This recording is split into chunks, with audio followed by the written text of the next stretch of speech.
উত্তরবঙ্গে প্রথম নিয়োগ মেলার আয়োজন, যেখানে সরাসরি যাচাই করে যোগ্যদের বেছে নেওয়া হলো। যোগ্যতা অনুসারে বেছে নেওয়া যুবক যুবতীদের প্রশিক্ষণের মধ্য দিয়ে দক্ষ করে তোলার পর সংশ্লিষ্ট চাকরিতে সরাসরি নিয়োগ করা হবে। বর্তমান কর্মসংস্থানহীনতার বারবারন্তে এই নিয়োগ মেলা শিক্ষিত বেকার যুবক যুবতীদের মধ্যে রীতিমতো সাড়া ফেলে দিয়েছে। বৃহস্পতিবার উত্তরবঙ্গের বালুরঘাটে এমনই এক অভিনব মেলা অনুষ্ঠিত হলো, যার আয়োজক বালুরঘাট বিএড কলেজ নামক ভারত সরকারের মান্যতাপ্রাপ্ত স্বশাসিত এক শিক্ষা প্রতিষ্ঠান। কেন্দ্রীয় শিক্ষা মন্ত্রকের বোর্ড অব প্র্যাকটিক্যাল ট্রেনিং পূর্বাঞ্চল বিভাগের সহযোগিতায় জব ফেয়ার নামক এই নিয়োগ মেলায় কর্পোরেট দুনিয়ার 11টি কোম্পানি অংশ নেয়। জব ফেয়ারে দক্ষিণ দিনাজপুর সহ উত্তরবঙ্গের বিভিন্ন জেলা থেকে আগত আবেদনকারীর সংখ্যা ছিল 2000-এরও বেশি।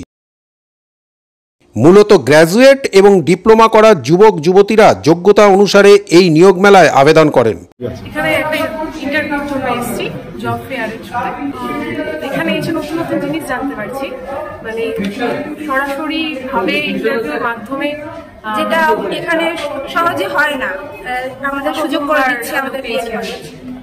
আজকে আমাদের এখানে বিএড কলেজ থেকে জানানো হয়েছিল যে একটা জব ফেয়ার আয়োজিত করা হবে, সেই জন্য আমরা এখানে এসেছিলাম। বিষয়টা হলো যে বিভিন্ন জায়গা থেকে বিভিন্ন রকমের কোম্পানি আসবে, তারা এখানে ইন্টারভিউ কন্ডাক্ট করাবে এবং সেই হিসেবে তারা ফ্রেশারদের এবং এক্সপিরিয়েন্সদের কিছু জব প্রোভাইড করবে।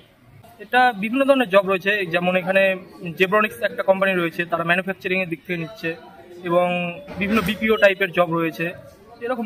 অংশগ্রহণকারী কোম্পানিগুলির মোট 2000 শূন্য পদে নিয়োগের জন্য তাদের বেছে নেওয়া হয়েছে বলে আয়োজকদের তরফে জানানো হয়েছে। এটা হচ্ছে ন্যাশনাল অ্যাপ্রেন্টিসশিপ ট্রেনিং স্কিম, যেটা ministry of education government of India. আমরা এখানে যেটা অর্গানাইজ করছি সেটা হচ্ছে অ্যাপ্রেন্টিসশিপ কাম জব ফেয়ার।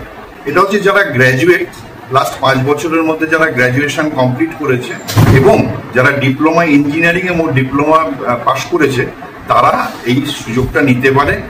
তো উত্তরবঙ্গের ছেলে মেয়েদের জন্য এটা একটা বিশাল সুযোগ আমরা এনে দিতে চেয়েছি তাদের সামনে, কারণ এই অ্যাপ্রেন্টিসশিপ কাম জব ফেয়ারের মাধ্যমে যদি ক্যান্ডিডেটরা সিলেক্টেড হয়, তাহলে তারা অ্যাপ্রেন্টিসশিপ অর্থাৎ শিক্ষানবিশির সাথে সাথে তারা কিন্তু চাকরিরও সুযোগ পাবে। এবং 1 বছরের অ্যাপ্রেন্টিসশিপ তারা যদি কমপ্লিট করে, তারা একটা সার্টিফিকেট অফ প্রফিসিয়েন্সি তারা কিন্তু government of India ministry of এডুকেশনের তরফ থেকে পেতে পারে। তো এই সুযোগটা আমরা করে দিতে পেরেছি বলে আমরা খুব খুশি। এবং আজকে যে ইন্টারভিউটা চলছে, যে ইন্টারভিউর মাধ্যমে ছাত্রছাত্রীরা সিলেক্টেড হবে, তাতে বেশ নামি দামি কোম্পানি এসছে। টোটাল 11টা মতো এখনো অব্দি এসছে, পরে জানি না আরো আসবে কিনা। তার মধ্যে যেমন ফিউশন সিএক্স বা আগে যেটা নাম ছিল এক্সপ্লোর আইটি, তারা আছেন। আদিত্য বিড়লা গ্রুপ অর্থাৎ প্যান্টালুন্স গ্রুপ থেকে আছে, আরোহণ ফিন্যান্স থেকে আছে, আরো কিছু মাইক্রো ফিন্যান্স কোম্পানিজ আছে, টেকনোকন সার্ভিসেস বলে একটা অর্গানাইজেশন আছে, যাদের কিন্তু টোটাল প্রায় এই সব কোম্পানি মিলিয়ে 2000 ভ্যাকেন্সিদের কিন্তু অপরচুনিটি আছে। বাংলা তথা সারা দেশে উত্তরোত্তর বেড়ে চলা বেকারত্বের নিরিখে বালুরঘাটের এই নিয়োগ মেলা উত্তরবঙ্গের যুবক যুবতীদের মনে আশার আলো যোগাবে বলে মনে করছেন অভিজ্ঞ মহল।